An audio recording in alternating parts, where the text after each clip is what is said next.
PSE, we pride ourselves in doing the impossible.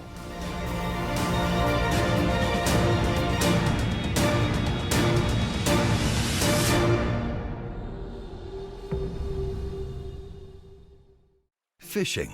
It's where good stories come from. It's about good times and family and friends. It's about taking a couple home for dinner tonight and saving a few for tomorrow. It's all about that and so much more. To CCA, fishing is about enjoying today and making sure tomorrow is even better. To us, fishing comes with a responsibility for the resources we enjoy so much. If fishing means all that to you, then you belong with CCA. When the light is low, that's when you find them. Scouting endless hours till I choose just the right one. I'm Lamar Smith, and I'm hunting a brush country monster. Out here, seeing is truly believing. Mayapta rifle scopes, binoculars, and spotters with twilight-optimized optics give me an advantage to see more and hunt longer when I'm hot on the trail of that monster buck.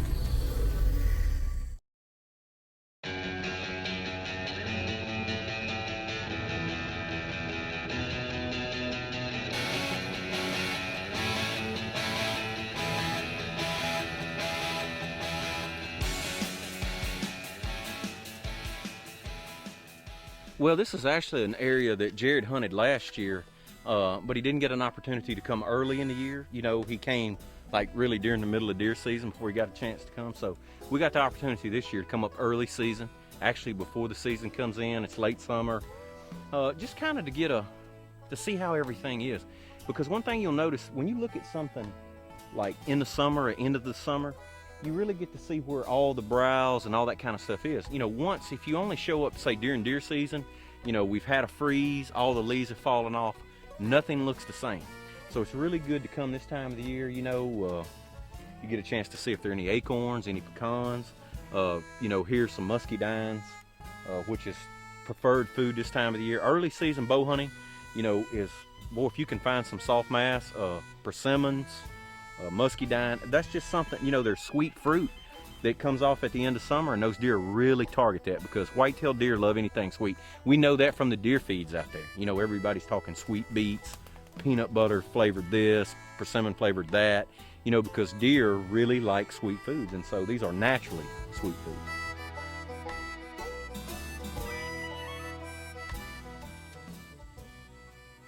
Okay, this is a prime example of what to look for.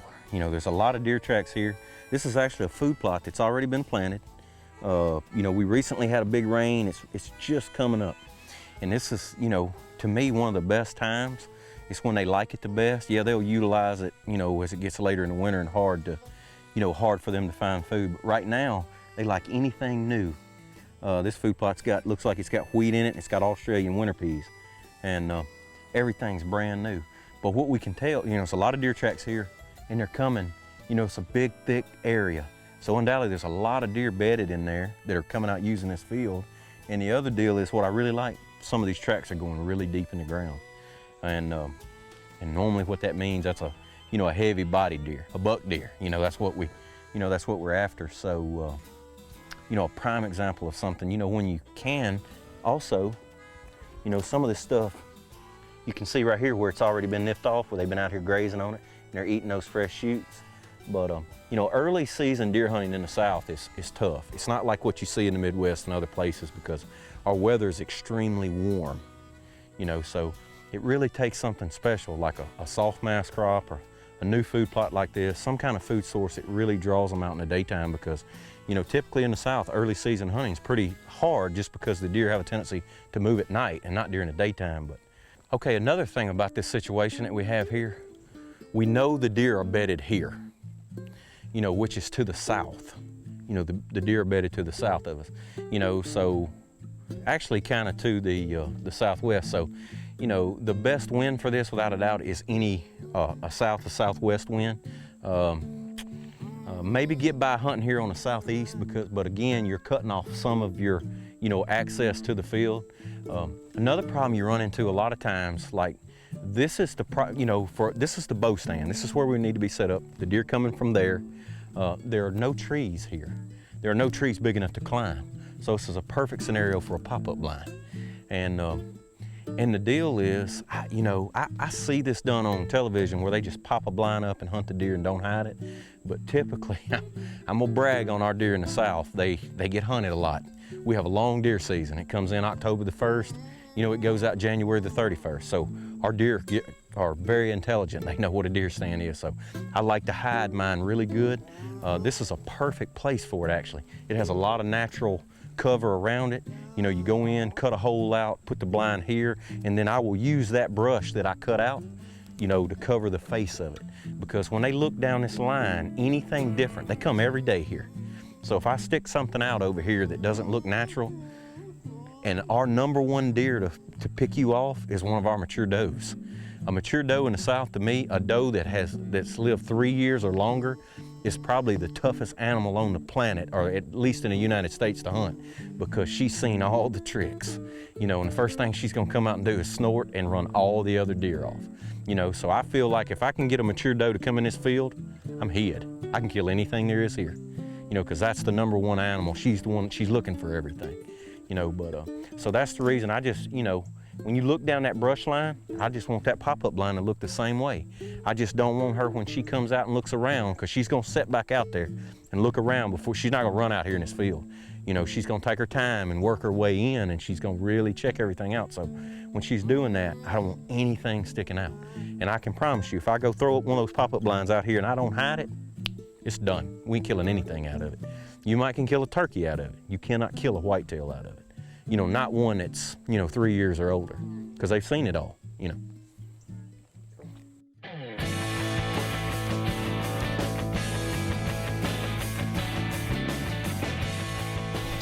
Well, we're just pulling in the driveway. We just arrived in Arkansas, and this is actually a piece of property here that I was born and raised on. I spent a lot of time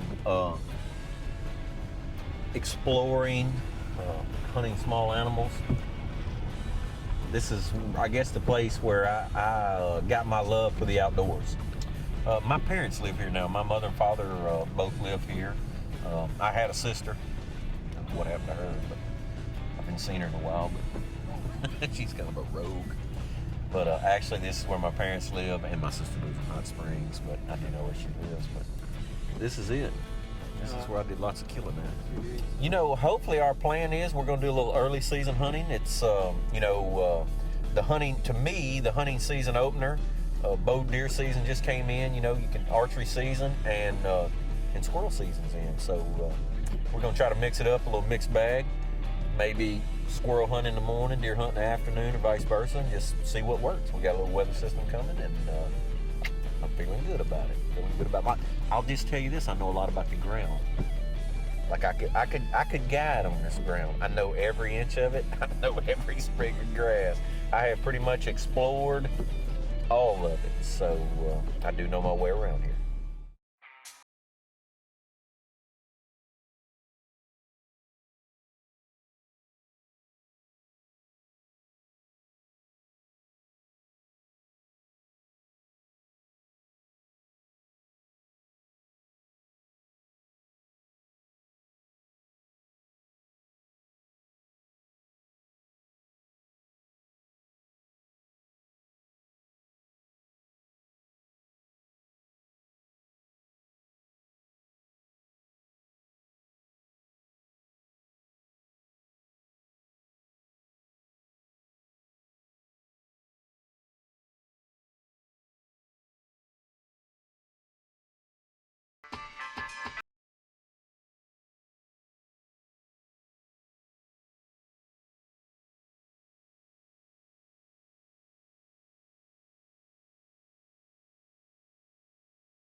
We had opportunity this afternoon. I had 2 bucks run off some does I probably would have taken. They were both big mature does. I would have liked to shot one of them. Then later on, we had a small buck, which was a legal buck. And I did think about shooting him. I mean, here where we're hunting at, they have to be 3 You have to have 3 points on one side, 1 inch or longer, and he was a 5 point. You know, he had a fork on one side and a brow tine, and I had some pictures of him, and in my mind, in theory, when he came out, back before I started hunting, I thought I would shoot him, but I just decided not to because there are 3 or 4 more deer there that I would rather shoot. You know, they're older, a little more mature. One of them's a real weird thing, and I'd really like to shoot it because I like those kind. And I will shoot one of those does too, so I think we'll have another opportunity. We got another hunt left, and I'm looking forward to it.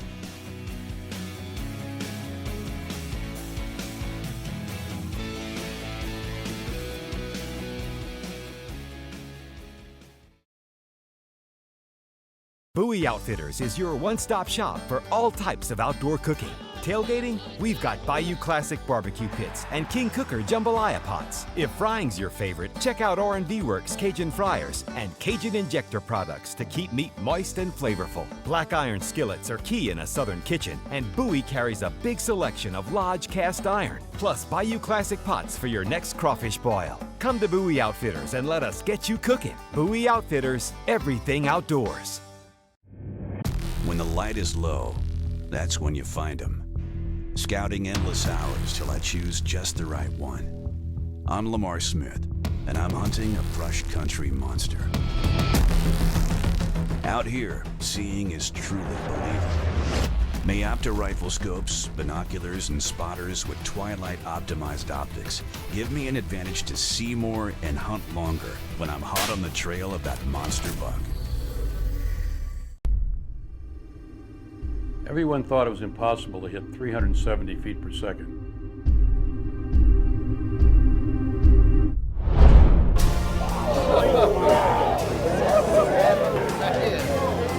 Wow. At PSE, we pride ourselves in doing the impossible.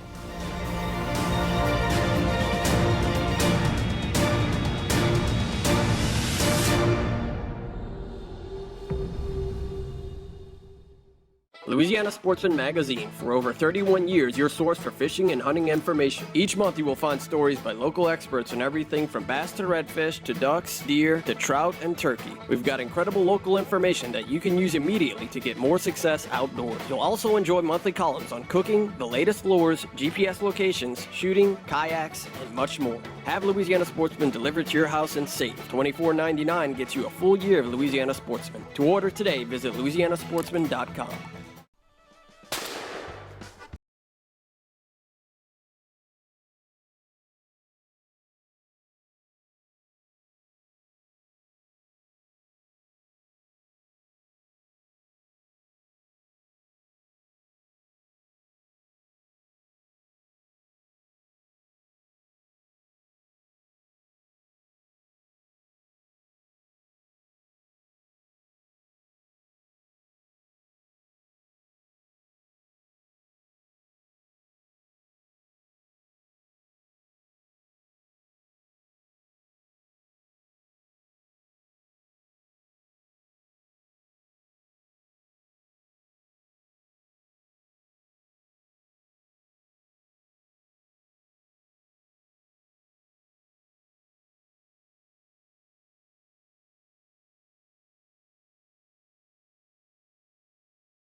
You know, we went out there, we had a little break in the weather this morning. We got up first right at daylight. It's pouring down rain, and so we hung around 30, 45 minutes after daylight. Weather broke a little bit, and went out there. There's lots of squirrels out this morning. I think the first tree, I killed 3 out of the first tree. You know, then, typical, you know, we deal with weather here all the time. The bottom fell out of it. It seemed like the squirrels just really got inactive. We didn't see any, and but you know what? We got some pretty good mess this morning before it started raining. Hopefully this afternoon they call for the weather around 2 o'clock to break again, and the percentage of rain chance is going to go way down, and so we're going to get back in that deer stand and see if we can't kill one of them bucks this afternoon.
missed him.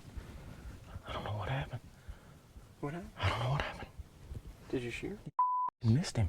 You went below him. I shot right beside him. He turned just a little bit and I shot right on the left side. It's my fault.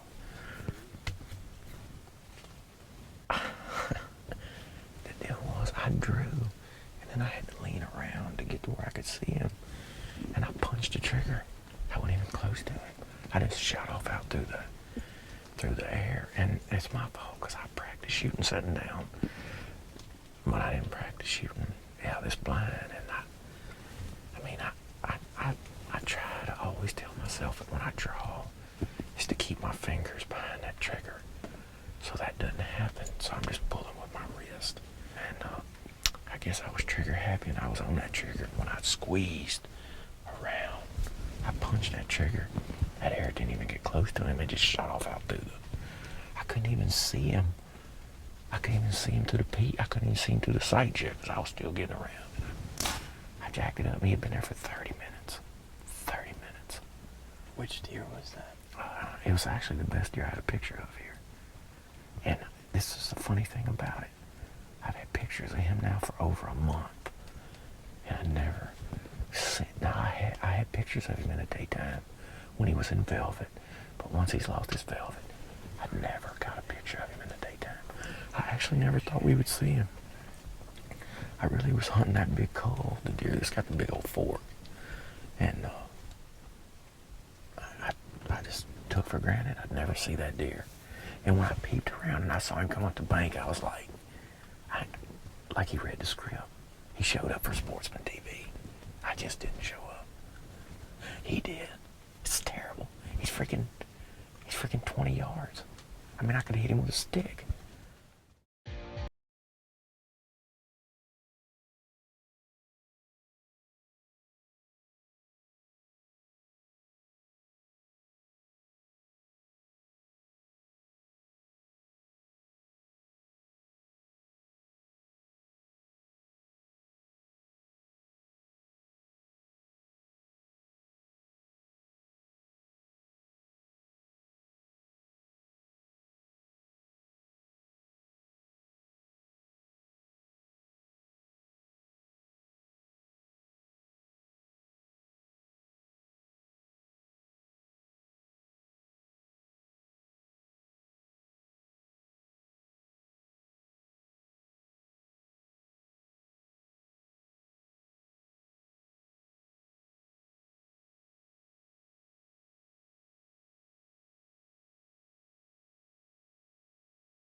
We've been blessed with some rain this weekend, but this part of the country has not had any rain.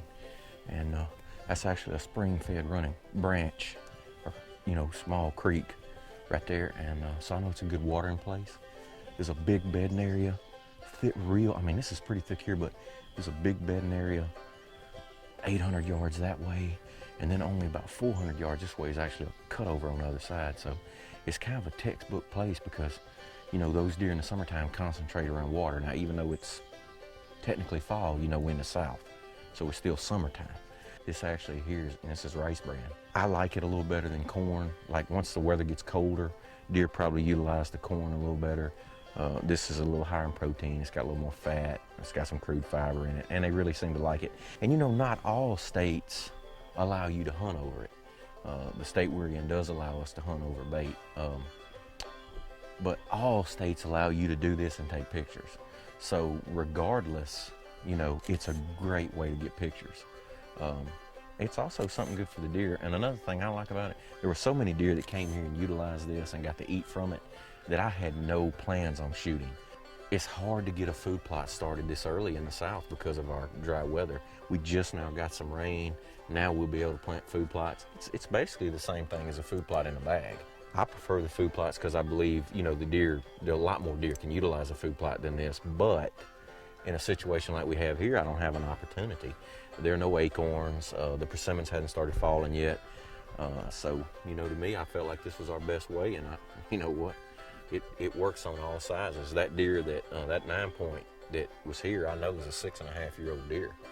And that's the reason I know it works, because that's a deer that has survived 6.5 hunting seasons. You know, so it was really cool just to have the opportunity to see that deer, because I actually never thought we'd see him, especially because we're not on a large tract of land, we're actually on a small tract, and it's surrounded by lots of hunters all the way around us. And so for that deer to show up was a cool deal.